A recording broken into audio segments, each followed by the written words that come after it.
Welcome to my memory lane. This is a place for the memories that refuse to fade, for the moments that still live quietly in the back of our hearts. We are dedicated to bringing the past to life through stories and emotions that shaped who we are today. Here, we don't rush, we remember. And today, we're stepping gently into the glow of the old Christmas vibe, trying to understand why it still pulls at us in 2025 and what pieces of it we may have lost without even realizing it. To truly understand the emotional pull of the old Christmas vibe in 2025, we have to remember how silence once played a role in the season.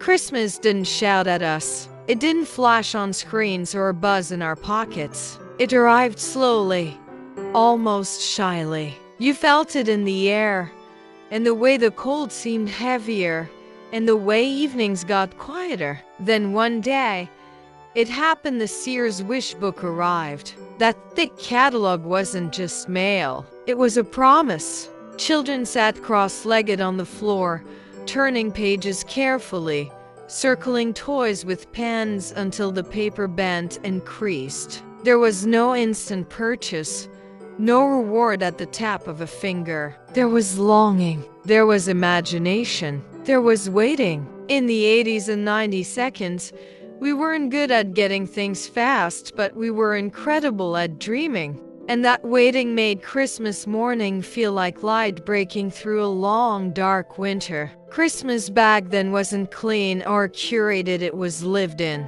The tree tells that story better than anything else. Getting a tree meant piling into the car, breathing fog onto cold windows, and trudging through muddy fields while arguing about which one looked right. Someone always complained. Someone always froze. But when the tree finally came home, the house changed. It smelled alive, sharp pine, fresh sap, cold air trapped in branches. That scent wrapped itself around memory and never let go. Today's trees are flawless and smart, but they don't smell like anything. The old trees leaned too much, dropped needles everywhere, and felt slightly dangerous. They were decorated with heavy glass ornaments passed down through generations, each one holding a story. Decorating wasn't about aesthetics, it was about memory. That uneven, glowing mess felt warm because it was honest. The lights carried that same warmth. Old Christmas lights weren't sharp or perfect. They were soft and amber, glowing like tiny suns. They hummed.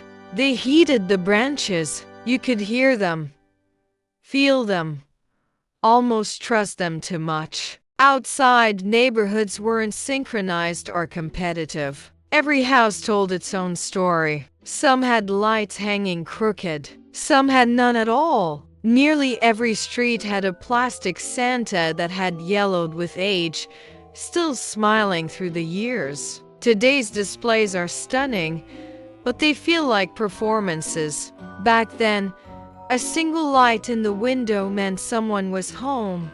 Someone cared. Someone was waiting.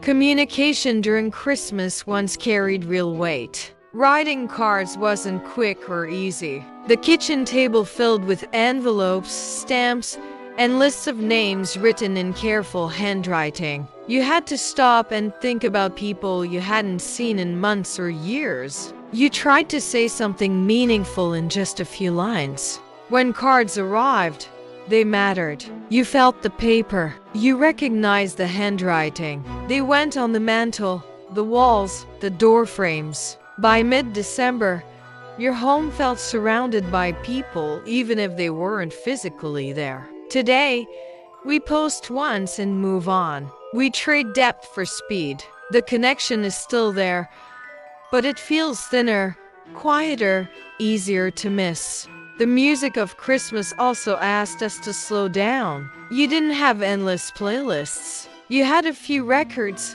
a few tapes, and you played them all the way through. The crackle of vinyl mixed with the sound of the heater clicking on. You didn't skip songs, you listened, even to the sad ones. If you wanted to hear a favorite song on the radio, you waited, you hoped. When it finally played, it felt like the universe chose you. Today, music follows us everywhere, yet rarely asks us to sit still. We have everything, and still feel like something is missing. The mall Santa was never perfect, and that was the point. The mall smelled like waxed floors and roasted nuts. The air felt heavy from coats and bodies pressed together. The line was long, slow, and unavoidable. No reservations, no shortcuts. When your turn came, Santa felt enormous and slightly frightening. The photo was blurry. Someone cried,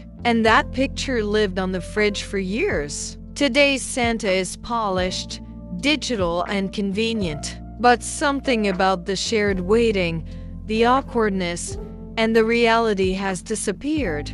Perhaps what we miss most is how unplugged Christmas once felt. Going home meant disappearing from the world for a while. No emails, no notifications, no endless news. One television, one movie, everyone watching together, because that was the only way. You laughed at the same moments. You remembered the same scenes. Today, we sit together while living separately on our screens.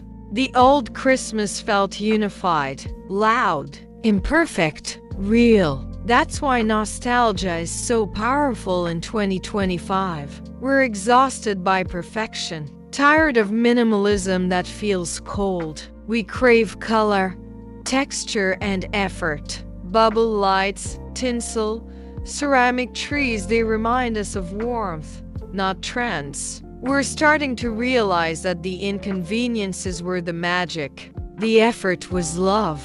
When everything is easy, nothing feels sacred. The answer isn't abandoning technology, it's choosing presence. Stream the movie, but silence the phones. Use AI to help shop, but wrap the gift slowly by hand. Write at least one card. The old Christmas wasn't about time, it was about intention. Choosing slow over fast, together over alone. The moments that stay with us aren't the ones we post. They're the quiet ones. The smell of an orange in a stocking. The glow of lights late at night. The sound of someone you love moving around the house while the world sleeps. In a world that never stops, choosing to pause might be the greatest gift. So as we end this journey, look around your space. Is there something from the past you can bring back? One ornament, one tradition, one moment of stillness. Christmas is a bridge between who we were and who we are becoming. Let's cross it without leaving our hearts behind.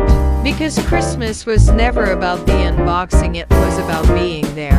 And that kind of magic doesn't fade.